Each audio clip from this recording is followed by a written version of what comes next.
Ito guys, for today's video mag-install tayo ng tinatawag na AAC BlockTech. Yung meaning ng AAC BlockTech, Autoclave Aerated Concrete Blocks. Hollow blocks siya na nakakaiba. Kaya ako nasabi nakakaiba kasi pwede siyang lagarin. Ang bilis lang siya putulin. Tingnan, mapakita ko sa inyo mamaya.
Hello, mga JHB.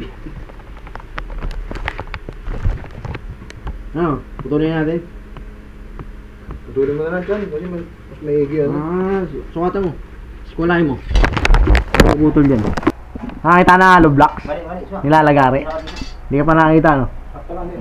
Ito, makita ko sa'yo.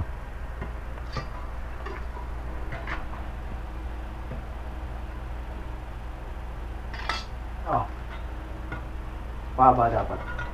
Yan. Alam mo, tabingin. Skulahin mo. Tabingi ulo ito ni James eh. Yeah, tira. Hollow blocks siguro. Nilalagari. Lagyan mo agad yung ibabaw. Pang!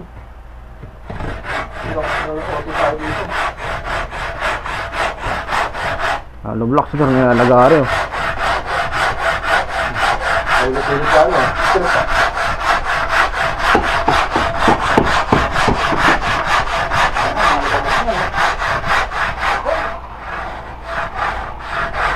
Oh. Lagyan mong adhesive to. Lagyan mo mighty band. May salpak mo agad yan. Pangat ng adhesive nila, pangat ng trip. Hollow blocks yan oh.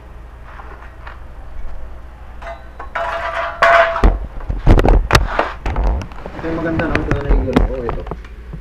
Kahit ano. Meron na yun dyan eh. Sige, doble natin.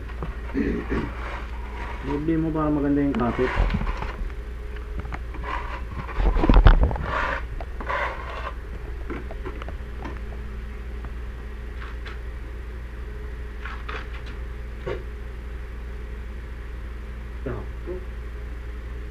Ito na yung rubber mallet.